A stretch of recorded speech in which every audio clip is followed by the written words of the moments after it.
I can always tell when you start it because you look Can at the screen and you go, "Hello, welcome." you? Hello and welcome to episode number 3 of the Steal Your Brain podcast.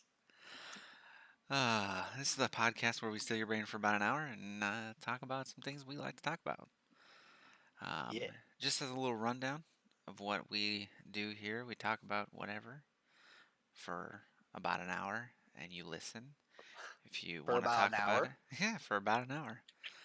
And that's why we call it the Steal Your Brain podcast because you don't have to really think, you just listen to us think.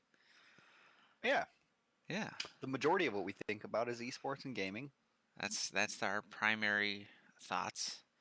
Well, we'll go into other things. We don't care though. We'll talk about whatever. Nothing's off limits for us. About how fat your mom is, any of No, that no, that shit. we don't know your mother. We don't know your mother. Sorry.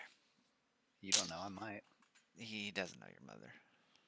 He might. He might know your mother. So what we're going to be talking about today is uh, another esports topic.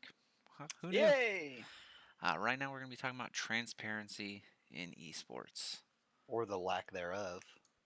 primarily the lack thereof. Yeah. Yeah.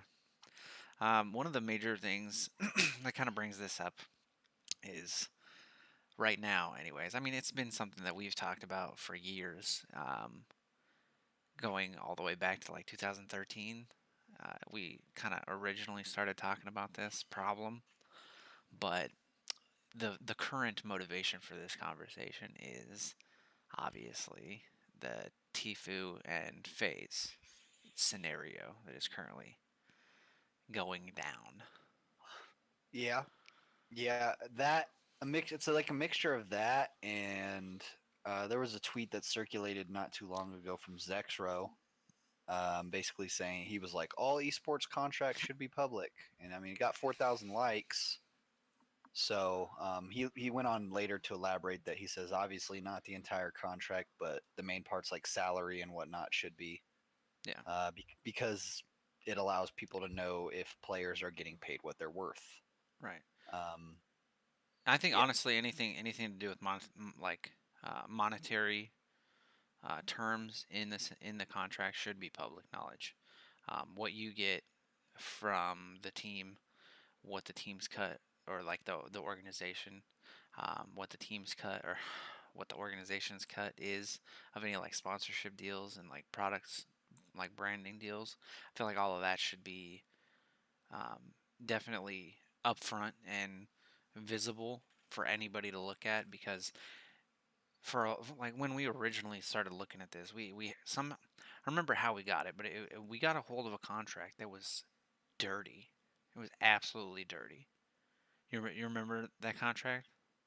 yeah. I don't remember what the org was, but yeah, it was bad. Like the main thing that got us um, really thinking about contracts and whatnot was, man, it was back in the day. I don't even remember the player's name. I think it was Selfie or something like that from the EULCS. And basically, he didn't want to play for the org anymore, but the org threatened that if he didn't play for him, they were going to take his mother's house.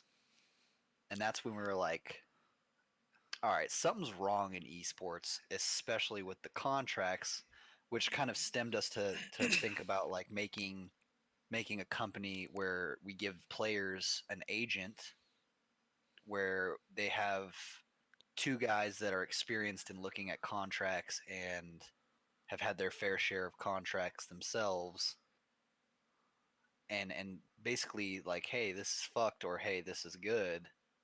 Yeah. um and we got a few people that were interested, and I'm pretty sure that's how we got one of the dirty contracts. Was one of the people came to us and was like, hey, this doesn't seem right, can you look at it?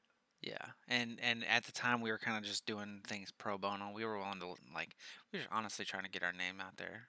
Willing to just kind of give you a cursory look at whatever was coming our way, just to like get people to notice us. And I didn't even like read. It was like it's like a 35-page contract or something. 5 pages in, I'm like, if you sign this, you're dumb. I didn't Yeah. even need to read any more than that. Yeah. But it had things. No, and It had things along the lines of like any money that you gain while under the contract, like under contract, is theirs, regardless of where you made it. You can't compete in anything. Like so, you, like legitimately, the contract stated that you couldn't compete in anything that wasn't directly sanctioned by the organization. So if he wanted to do like a little mini tournament with his friends, they could legitimately like fine him money and then cancel the contract. It was insane. Like, it was ridiculous. yeah. And that's No, that's just wild. And that's, I mean, that's not even the first, or it is the first, but it wasn't the only one that we came across that was like that. Came they were across, pretty bad. we came across a few other ones, some of them being like bigger named teams and orgs that are pretty relevant today, which I'm sure at this point they've probably squared away their Adjusted. contracts a little bit more than what is seen. But that's the issue, is the fact that these orgs are so reluctant to let players release contracts, and that they're so reluctant to like allow contracts to be public knowledge, just solidifies in my mind that they're probably not doing what they should be. Yeah, I mean, if everything was perfectly fine and on the up and up, then you wouldn't have a problem opening it up and showing everybody. Because if you're not doing anything underhanded, if you're not taking advantage of anybody, then you're not going to worry about it. But at the same Yeah, time, like, you can make the argument that there might be some proprietary agreements in there, like, for example, something that may not be known to the public that will be coming soon, like sponsorship deals or whatever. But at the same, like, you can redact that, you can block that out, and still provide all the information necessary yeah. to safe, like, to kind of vouch for Safe. your name. Well, yeah, when you safeguard what you're building, Yeah, while at the same time, and like one of the big people that like really shook it up a little bit there for a while was Noah Winston, when he was talking about releasing the Immortals contracts. I think it was like 2 years ago, and he was about to do it, but for whatever reason, the whole of the other LCS teams were like, "Nah, we're good," and so it kind of forced him into that corner where he can't release it, because now all of a there's sudden, nothing to compare it to. well, there's nothing to compare it to, and now people are going to be able to take advantage of his business and his contract and his team, and Yeah. say, "Oh, well, we're getting more than that, or we're getting less than that." I mean, it's unfortunate, because in every other pro sport model, not everything's known, but at least like monetary values are known. Signing bonuses are known, salaries are known. And I mean, I watched a video today on YouTube where it was Reckless answering questions, and one of the questions was, "How much does Reckless earn?" And he was like, I don't think I should tell you. And then he went on to make a joke about how he makes 45 per canyon minion, and he makes 15 per range minion, and whatever else. And sometimes he makes enough, if he gets a kill, he can buy a BF sword. So And I mean, it was funny. yeah, It was a good reaction, but at the same time, it's like, you should be able to say, "Well, yeah, my contract is public. Just go look at it." yeah, and that's the thing. Like, it also allows the players themselves to be able to get a competitive salary. Number one, and Mm-hmm. to be able to know that they're not being taken advantage of. Because if everybody knows what everybody else is getting, yeah, you might honestly, some teams might pay more, but at the same time, like, you also can look at what are the incentives. Like, Yep. are you getting, are you getting a monthly stipend on top of your salary? Are you getting, maybe, we have a sponsorship deal with Toyota or Nissan, and you get a car that you don't have to pay for 6 months? And I think with that, like, not only should the player contracts be known, but like content creators, their contract should be known. Honestly, like, yeah, I know that in esports we have this big complex about individuality, and we do it different because we're esports and we're not traditional sports. But then we want to compare ourselves to traditional sports with like franchising, which is another one I want to talk about in another video about COD franchising because I think it's the stupidest fucking decision they could make. But we want to copy all these different sports models, but then when it comes to salaries and contracts, You just want to hide everything away. we want to continue to like live in the shadows, like because like a good way, like how you were saying, it allows players to understand their value. So yeah, I'm sure players talk amongst each other, but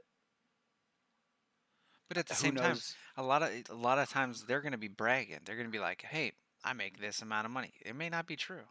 Yeah, exactly. And so I think like if you were to look at, let's just talk about like the say like NALCS.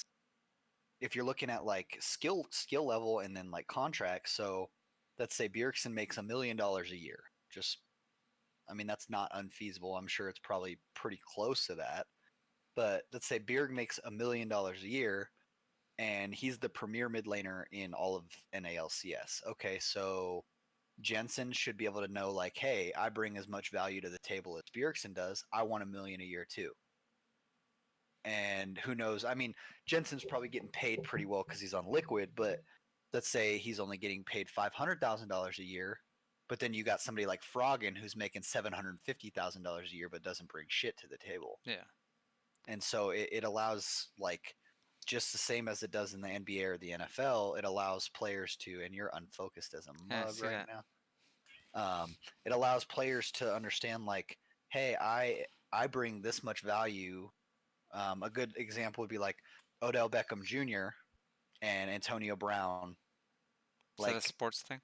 yeah, it's so like Odell knows he's younger, he's just as good, so he wants a bigger contract. It makes sense, and it's the same kind of concept with like you're going to pay double lift more than you're going to pay Apollo, Yeah, and so 100%. it allows for that transparency across not only the NALCS, but then it's going to elevate the other leagues as well because it's no secret that, I mean, EULCS pays less than the NALCS does. Okay, well, you got players like Caps who, and hypothetically speaking, of course, because some of these people they want to stay in where their home is, or because they're more infatuated with winning a championship than they are making money. But at the end of the day, it's about if Caps, who is obviously an amazing mid laner, was like, I should be making a fucking million too, and he'd be like, hey, G2, either pay me $1 million or I'm going to NA, bro. Mm-hmm.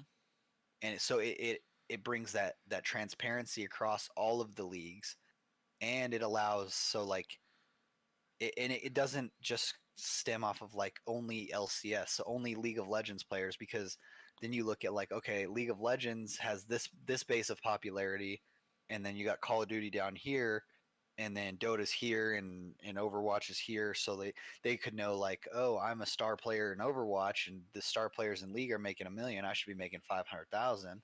Yeah, and it also gives like you're saying, it gives leverage to the players to be able to kind of negotiate for themselves and know what they're worth and know whether or not they're getting that. But also additionally, and there's like, so I want to caveat this with saying like unions are not necessarily my favorite thing in the world, but player unions are so good. Like, Like, yeah, the NFL Players Union or Players Association, yeah, like NFL a play NFLPA is amazing. a players union is gonna protect everybody. For example, the NFL, like most of that the concussion stuff did not come about because of the league. No, it was the It was the NFLPA. players association having major concerns about the major problems these people were having in their older age. So Yeah. you start doing studies and research and stuff, and then you have like big backlash, like pushback from a group that represents all of these players saying you need to have better standards. you Yeah. know, and it opens up, like, having that transparency opens up the door for like players associations in esports where they can collectively come together and do what's best for all of the players in this league, or in these esports, and set like and kind of elevate the whole thing as a whole. You know, if the players are getting what they deserve, and the players are safer and more comfortable and everything like that, then your league is more stable, because you're not having a high turnover rate for ridiculous reasons, like, you know gouging of prices or contract like shadiness.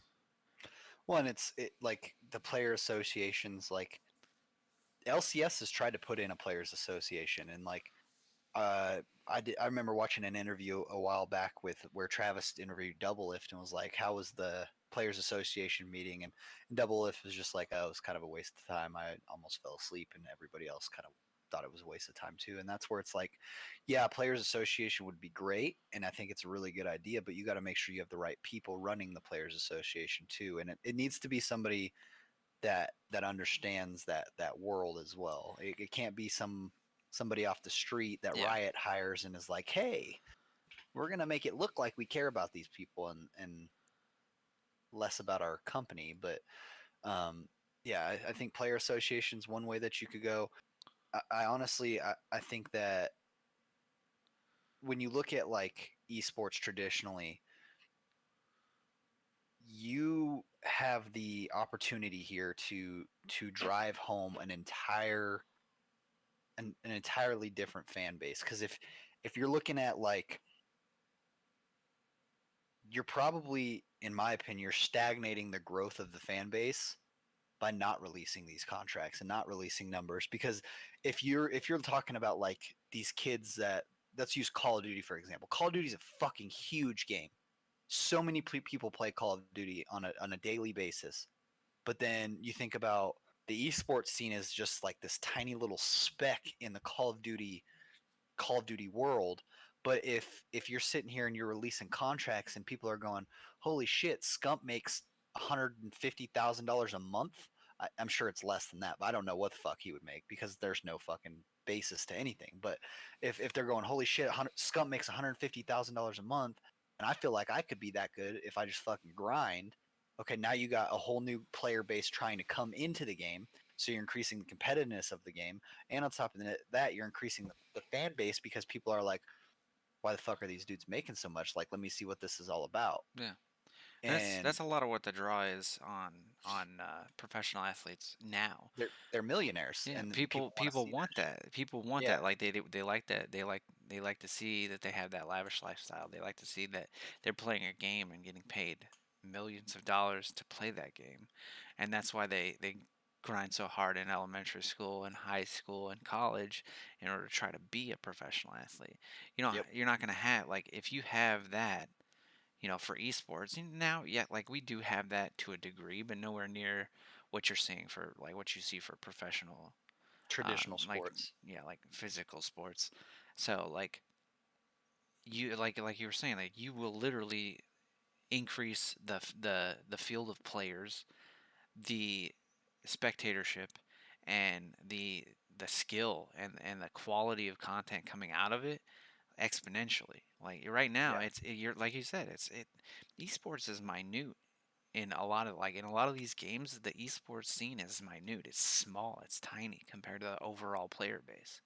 yeah, Now, if you can translate that overall player base and increase that, as far as esports viewership goes, everybody's going to be making more money. Everybody's going to be honestly happier, because you're going to have more numbers, more viewership. You're going to have your esports athletes rise to a level of stardom similar to traditional sports athletes, and everything grows. It's yeah, just the rising tide lifts all ships. yeah. You're literally building the ecosystem to thrive, Hmm. and by like for like people like me who look at it like objectively, like I understand the business side of it.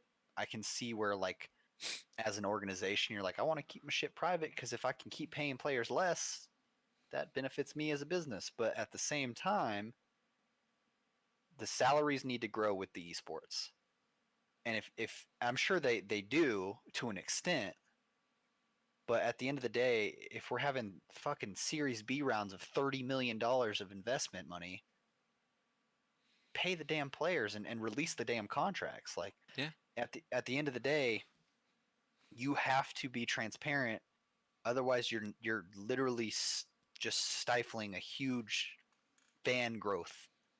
Because I'll tell you right now, the first owner that goes, "Hey, we want to be completely transparent with the fans. We want to make sure that we're doing right by our players, and we know that our contracts are not fucking wrong, and we're doing right by these people.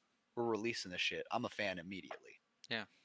I think Immediately. that's gonna be the same for a lot of people. A lot of people are gonna be, you know, very very on board with that, and a lot of players are probably gonna be a lot happier with that because if everything is forward is to the front and you can see before even entering into negotiations or wasting your time potentially, you can see what you have the potential to earn, you can see what is there, then you're going to be more likely to go into it with an open mindset and be like, hey, I'm fully willing to negotiate now.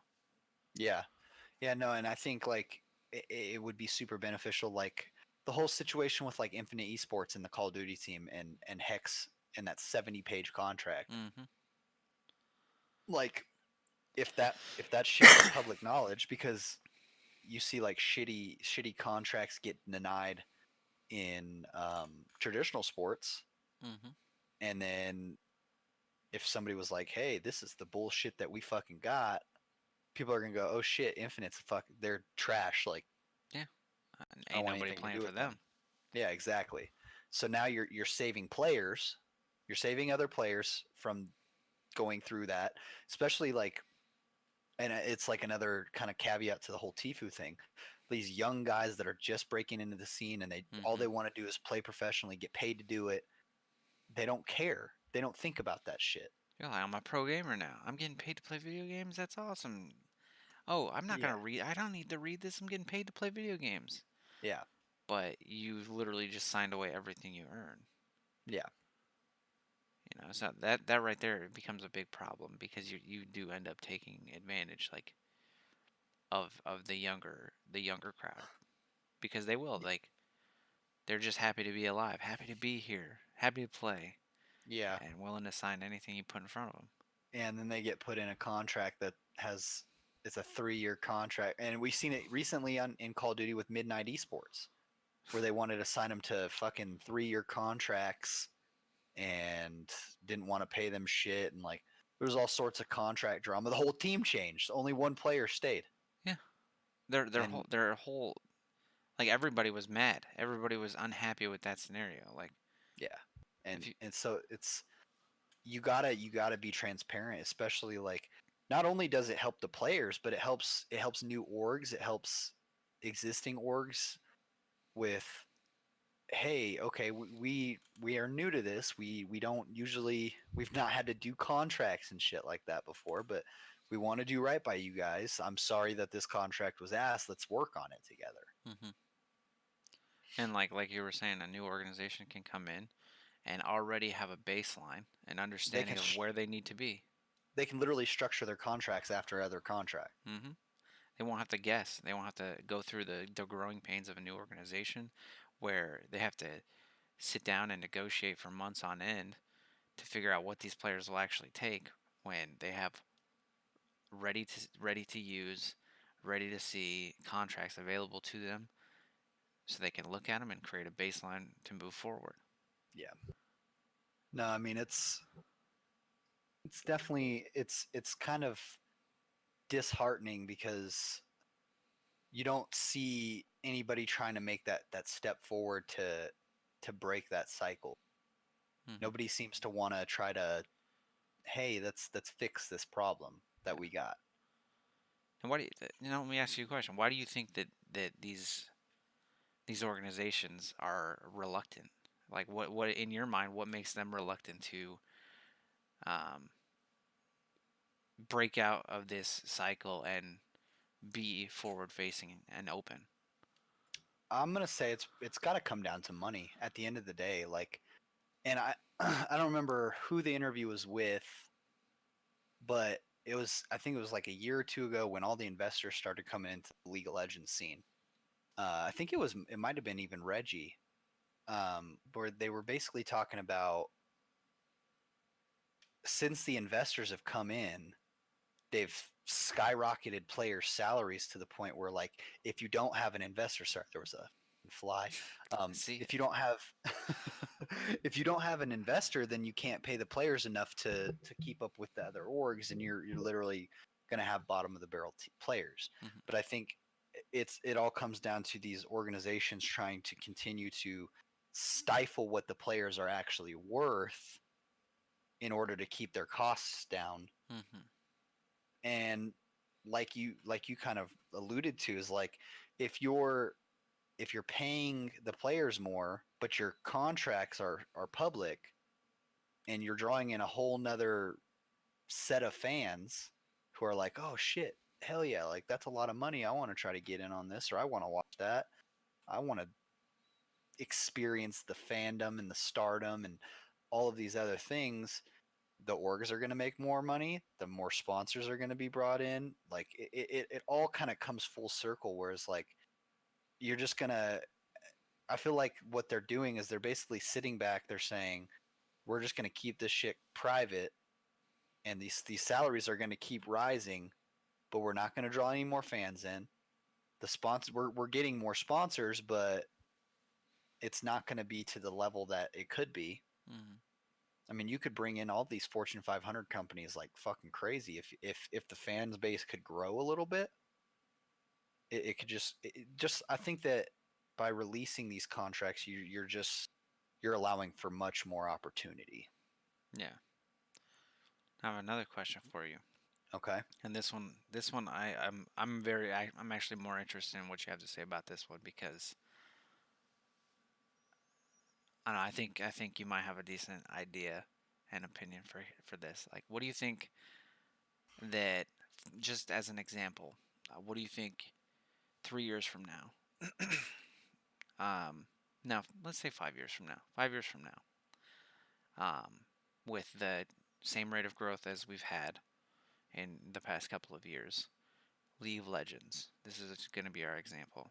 Okay. What do you think it looks like if the contracts, if everything is still behind closed doors and under wraps and hidden?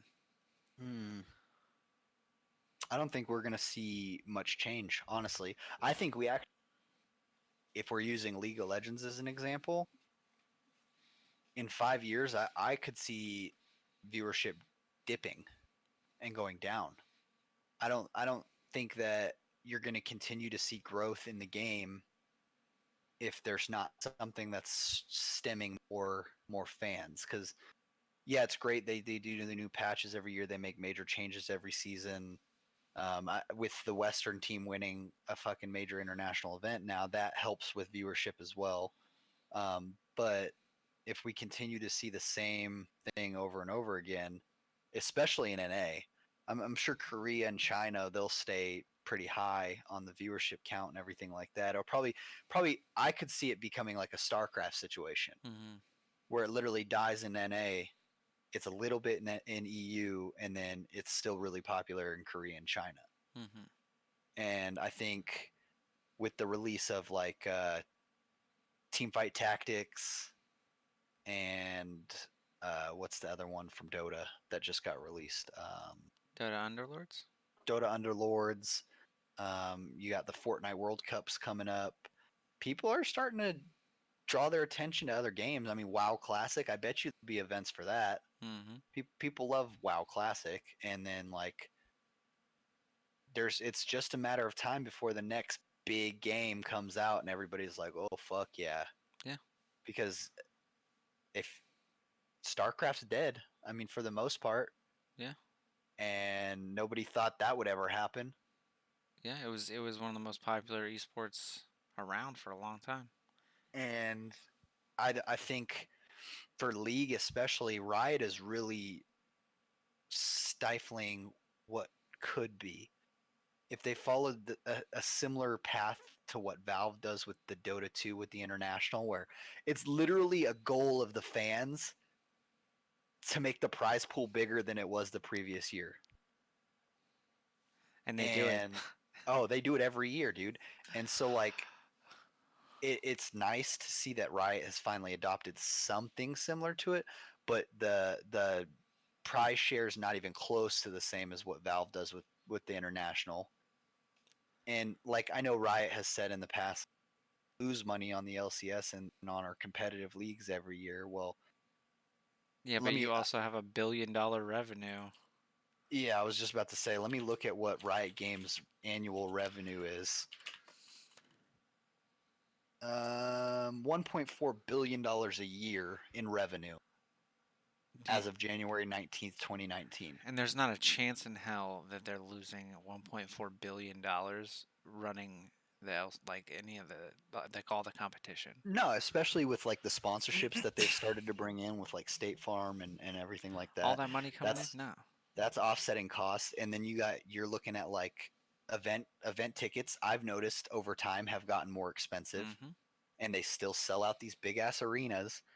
But you got to do something to really just like re-spark it, because I've been watching since season 2, and sometimes it's hard for me to get up and be like, I'm so excited to watch NALCS. Really, like what draws me to it at this point is like, and that's another thing, is they should make caster contracts super. They should make caster contracts available for view as well, because I would have loved to have been able to see what they were trying to fucking offer Doa and Monty, Yeah. because I think we lost fans there to Overwatch League. Oh yeah. And that's one thing. Like a lot of the draw for me personally, watching the LCS is there's a few of the casters that I like. I just like, and honestly, like I could literally watch it without sound on when it's most of the other ones, and even then I'm only half paying attention. But I will sit there and glued to it when you have Freak and Kobe, Kobe and Quick Shot. I just really like Quick Shot. I don't know why it's his accent, I'm dude. a fan too. It's his I like accent, dude. no. What I like about Quick Shot, dude, is like, and it like 2 3 years ago, dude, somebody was talking shit about him on Reddit, and I Just commented set on him it, on and I was, fire. I commented, I was like, I actually he's super great, and like what I really like about Quickshot, and he messaged me, he was like, thanks for the kind words, it's super awesome of you, and I was like, oh yay, my life is made.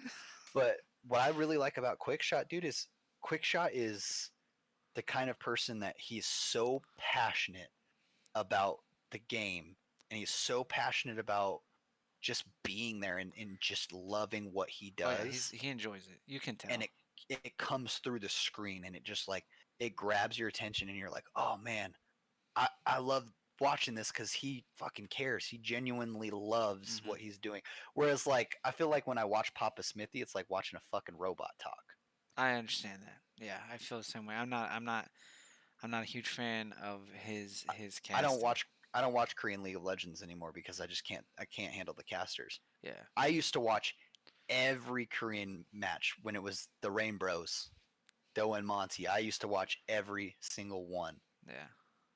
But dude, Riot, I mean, that's just another one. Like, I really feel like Riot does not pay the casters nearly what they're worth. I think Yeah. the casters in Riot games and League of Legends as a whole are just there because they love League of Legends. Yeah, and that's one major thing. Like your support staff is almost nearly half of what makes esports because there's a lot of moving parts. There's a lot going on as Yeah. far as all this goes. So that's another thing you got to do. You got to take care of them too, and Yep. especially like the public personalities, the like those front people. You do have to kind of be transparent about that.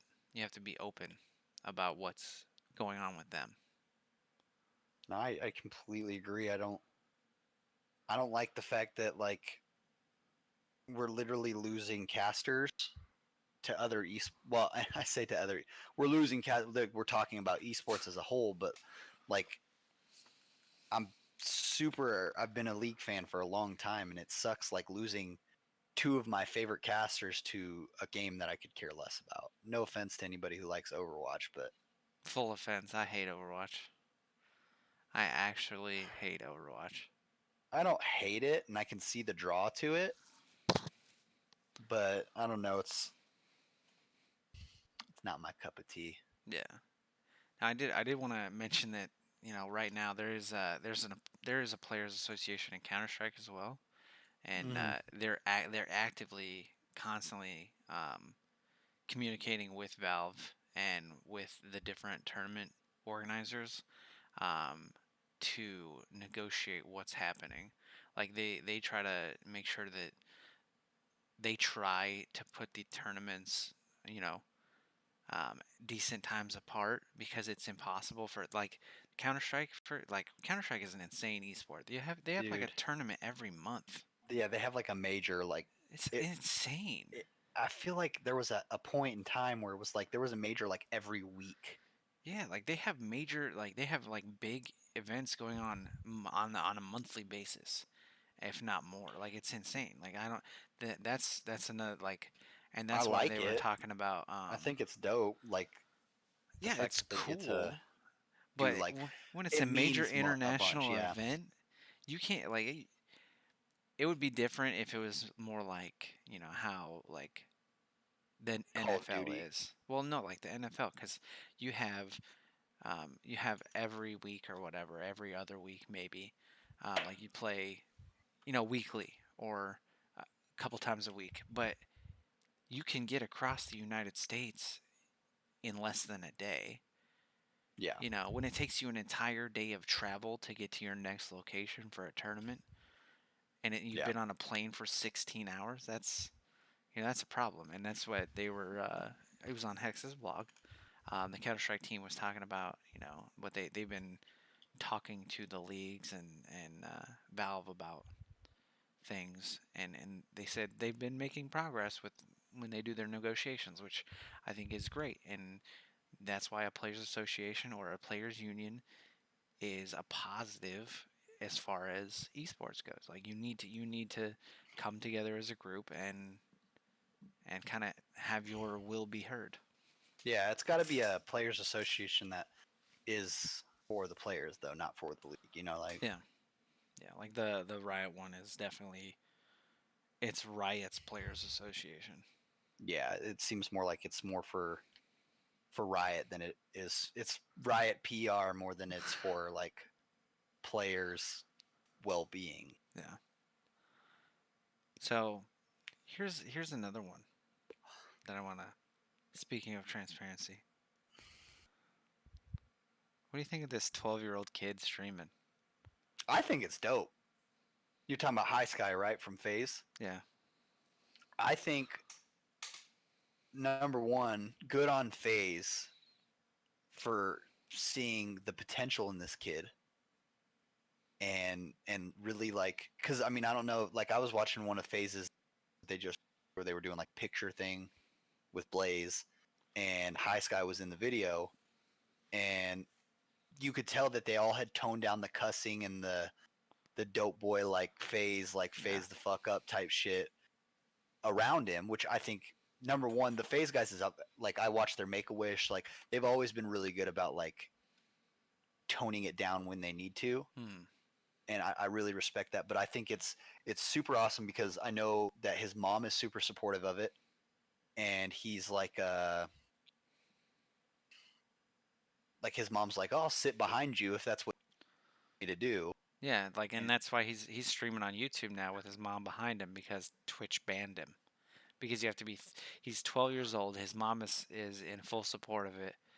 Um, yeah, there's but no since he's reason that, not 13, they banned eh, him. and realistically, like if you're gonna take that approach, where you're gonna establish an age limit to what streamers because here's the thing if he wasn't popular nobody would give a fuck Mm-hmm. that he's 12 nobody would Mm-hmm. even ask he'd Yeah. be sitting on the bottom with all the other 10 11 12 year olds that are streaming right now Yeah. Exactly. and but if he wasn't popular nobody would care and number two if you're going to take that approach on like you can't you can't stream for Twitch unless you're 13. It needs to be 16 because of labor law, Yeah, that's or 15. Like the legal working age, yeah. you can't stream and make money off of it unless you're legal working age, if you're going to take that approach. I like the way I kind of grew to understand it is it's more like a the content, you know, like PG-13 type stuff. You know what I mean? And if mom's okay with it, then Yeah, what does it matter? exactly. But it's a liability thing for them, you know.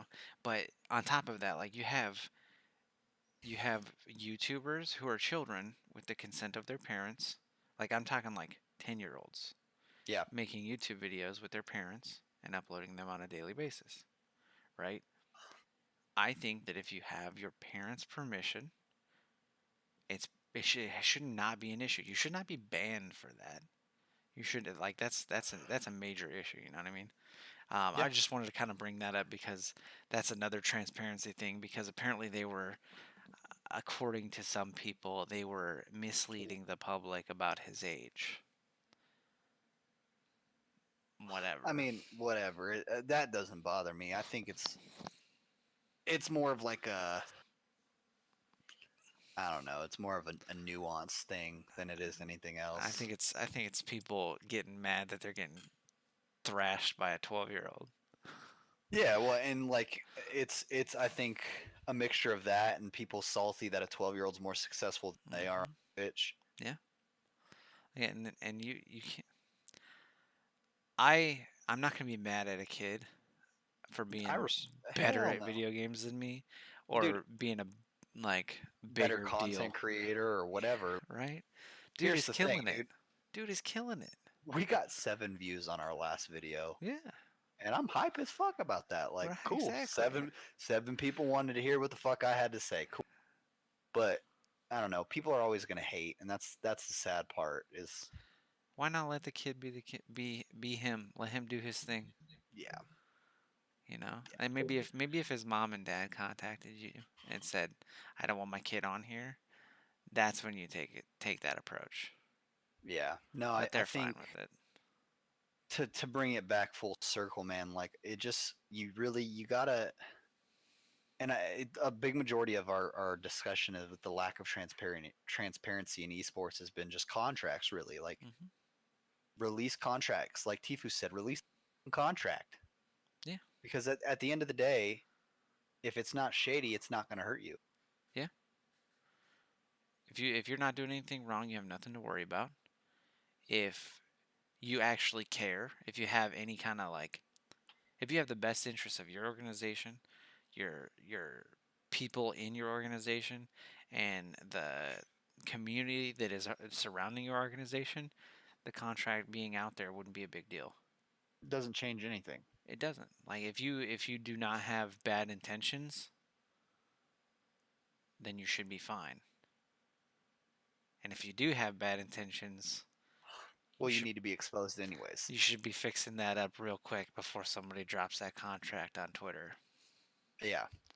No, because I that's going to agree. happen sooner or later. Sooner or later, somebody's going to get a hold of some nasty stuff from a major organization, and that's what it, like when I asked you about what you think is going to happen. That's what I think is going to happen. There's going to be a huge scandal. A major organization somewhere is going to have a dirty, nasty contract come out where they're literally screwing people over. And it's going to be a big deal, and it's going to be a big enough deal to It's going to where spur everybody to. it's going to have an avalanche. Like the Tfue thing so far, it's not a big deal because they never, like, according to Banks, and Dude, and I I believe do Banks. too. He I never think took any money from Tfue. I think there's something to be said about the entire industry coming to Banks' side and saying Banks is the most genuine dude ever, and Hmm. if he said that this is what happened, this is what fucking happened. Yeah, exactly. And that's competitors, people who've worked with him in the past, people that have started like from the beginning. They've been like around him and stuff. Like, you're not gonna work that long in an industry and not make any enemies. But even then, like everybody is like, nah, this dude is chill. This dude is legit. It's nothing shady.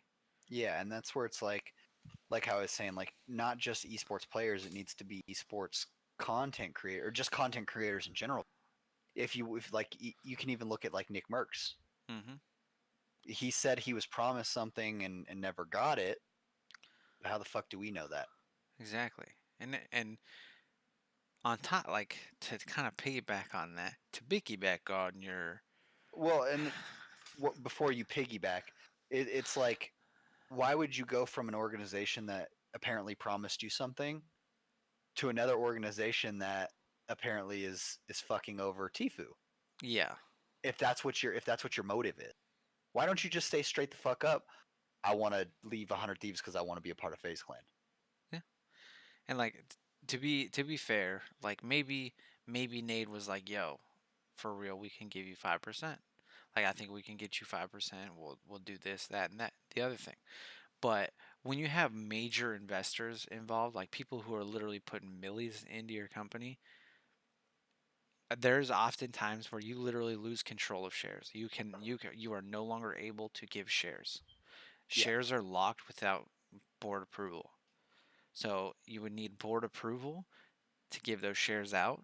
And if do you really think you're gonna get board approval to give some friend of mine 5% of the company? no, I don't know. I don't think so. yeah. But I think we pretty much said what we need to say. You got anything else you want to throw out there for the peeps? Release the fucking contract. I agree. Release all the contracts, not just the Tifu phase contract. I'm gonna be real with you. I could give two fucks about T. I mean, that's what it's about right now. Like that's what the release the Yeah, contract thing is about. Like that's I the want to one. see the contract. I do want to see the contract.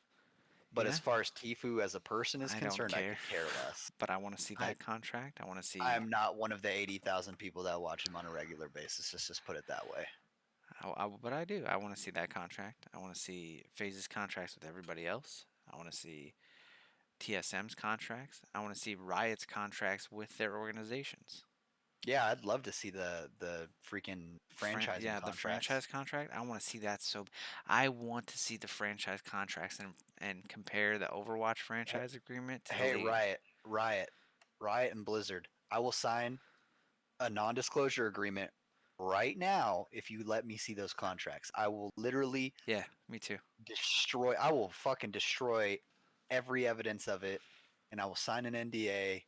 You can watermark the fuck out of it so you know if it leaks, it's me. Yeah, 100%. I'm Do down with do that what too. you gotta do. I just Uh, I want to see Send what's it up. in the mail by person, and You I don't could you could whatever. send a dude with it to take it away when I'm done. Yeah, I just don't let me see care. it. I just I want to read it just or one give me time. a or just give me a job. Either way. I don't want a job. I Okay. do. I do. All right. Well, yeah. Just release the contracts. Do the right thing, and you don't have anything to worry about. But I guess we can give your brains back. Bang bang skeet skeet. Here's your brain, motherfucker. Yeah, that's a Now lick my problem. feet. No, come on. Lick my toes. That's it for the Okay, Steal Your Brain podcast. bye. We will see you next time. Don't forget to like, I'm doing comment, and subscribe. I don't know what these people do. I don't know. doing my Like, Korean wave. hi. Um, Hi, faker. but like and subscribe for sure. If you want to see us talking about anything specific, go ahead and comment down below. Down yawns. And The next episode is going to be about startups in esports because you're talking to two people who have tried to start a business for like 10 years. it's like 5 times, 6 times. Yeah, something. I don't know. But yeah, we're going to talk about startups in esports next episode. I'm going to be releasing a solo episode on Monday. It's called Let's Get Serious. Wanted to kind of throw that out there. I'm going to be talking about mental health. Mental health is something that plagues a lot of people. It's something that's definitely a big issue, not only in our society, but as millennials, Hmm. as gamers. So I'm releasing just like it's like a 30-minute video talking about my struggles with mental health, what I've done through depression, how I've gone through depression, what I did to get through it. Um, just some information, just talking. Um, so yeah, check that out. Let me know if you want me to do more. Let's get serious. I have more things I'd definitely be willing to talk about, and yeah, Yeah, but if you have ideas for more videos, comment below. If you want to be on the video, you can hit us up and we'll talk about it and see what you can bring to the table. I'd I, love to get like a freaking team owner here. oh yeah, Why you don't want to release contracts? oh 100%. Like just a little combo, And I won't argue with you if you have a specific reason and it's valid. Maybe you can change my mind. maybe. Doubt it. If you anybody wants to be on, let us know. Longest outro ever. Okay, We'll talk to you. bye. But you keep interrupting me. We'll talk to you. Okay, Anyways, click end. Okay, bye. I'm cryptic. That's eccentric, and we just stole your brain. Oh, I.